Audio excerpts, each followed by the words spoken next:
आप देख रहे हैं अंतर्राष्ट्रीय न्यूज नेटवर्क। हम बनेंगे आपकी आवाज में आपके साथ सन्नौखा नहीं डालते एक नजर खबरों पर। एक बार अपना परिचय दे दीजिए। सर, मैं जगदीश पचौरी, पूर्व सभापति नगर निगम आगरा।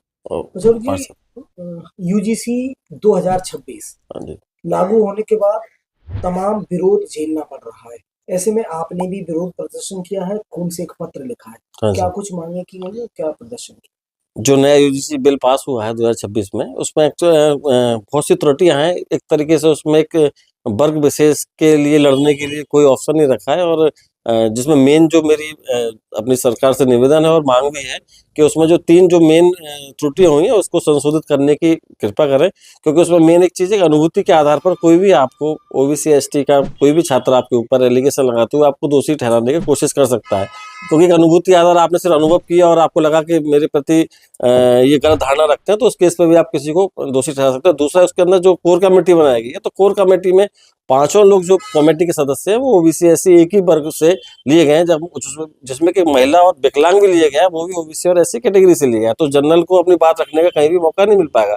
तीसरा ये कि अगर कोई भी आदमी, आपके कोई भी छात्र किसी जनरल छात्र के खिलाफ कोई आरोप लगाता है, तो अगर वो आरोप उसका लगाना गलत सिद्ध हो जाता है तो उसको कोई दंडात्मक उस पर कोई दंड नहीं दिया जाएगा। तो वो एक तरीके से बरी हो जाएगा, वो आरोप लगाने के लिए स्वतंत्र हो जाएगा।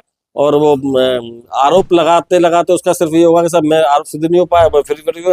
वो जिस भी मेधावी छात्र को देखेगा जो क्लास में पढ़ने में होशियार है, होनहार है, तो वो उस तरीके से उनको उलझा के रखेगा और बहुत इसका दूरगामी और परिणाम आ सकता है, जो कि मेरे ख्याल में जिसके लिए मैं ज्यादा चिंतित हूँ, क्योंकि ये कभी भी गृह युद्ध का रूप धारण कर सकता है। अब नहीं तो 10 वर्षों के अंदर, या फिर जो मेधावी छात्र और छात्राएं जो हैं उनको अगर कहीं ना कहीं उनकी रोका जाएगा, उनकी काबिलियत को रोका जाएगा, तो कहीं ना कहीं वो उनका परिवार और वो डिप्रेशन में आके कहीं कोई ऐसा आत्मघाती अपना कदम ना उठाए, तो उससे आने वाले समय में छात्रों के जीवन पर भी संकट ना हो। और छात्र जिस काम के लिए यूनिवर्सिटी में जाते हैं, जिस काम के लिए जाते हैं, वो पढ़ाई, उनको पढ़ने के लिए स्वतंत्र वातावरण चाहिए, समानता का अधिकार होना चाहिए सभी लोगों का। आप समान रूप से कार्य करिए। और हम तो कहते हैं हम भारत को हिंदू राष्ट्र बनाने जा रहे हैं, तो इस तरीके की सारी चीजें नहीं होनी चाहिए। बाकी ये बस मेरा पुनः अनुरोध रहेगा अपने प्रधानमंत्री और अपनी भारत सरकार से कि इसमें जो त्रुटियां हैं उन त्रुटियों को संशोधन करके जो ज्यादा बेहतर हो सके उस चीज को पास करने की कृपा करें। आपने किस तरह से विरोध जताया है? मैंने प्रधानमंत्री जी के नाम में अपने खून से पत्र लिख के उनको पत्र भेजा है और उनसे निवेदन किया है कि उक्त बिल में जो खामियां हैं उनको दूर करने की कृपा करें। ठीक है। भारत हिंदू सेना राष्ट्रीय अध्यक्ष पवन गुप्ता। गुप्ता जी, जो आपने खून से पत्र लिखा है प्रधानमंत्री जी को, किस तरह की मांग की गई है? क्योंकि हाल में ही यूजीसी का एक बिल पास किया गया और इसका लगातार विरोध भी देखने को मिल रहा है। किस तरह से आपने?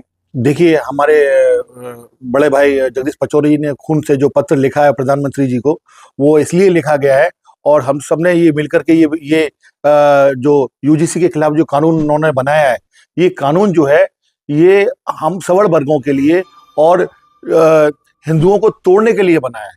आप कहीं विराट हिंदू सम्मेलन के नाम पर ये लोग अपना एक आयोजन कराते हैं पूरे भारतवर्ष में, और इधर आप कानून लाकर, यूजीसी कानून ला करके हिंदुओं को तोड़ने का कार्य कर रहे हैं। क्या हिंदू राष्ट्र बना पाएंगे?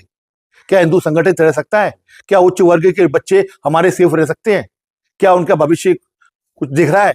ये सारी चीजें, एक्टिविटीज जो हो रही है, और अभी तो मैं समझता हूं कि अभी ऐसा कुछ नहीं हो रहा है।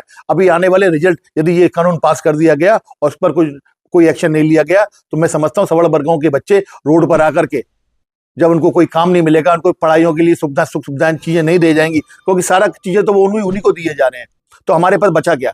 तो फिर आत्महत्या करने के अलावा और सड़कों पर और आंदोलन करने के अलावा कोई कार्य नहीं रह जाएगा।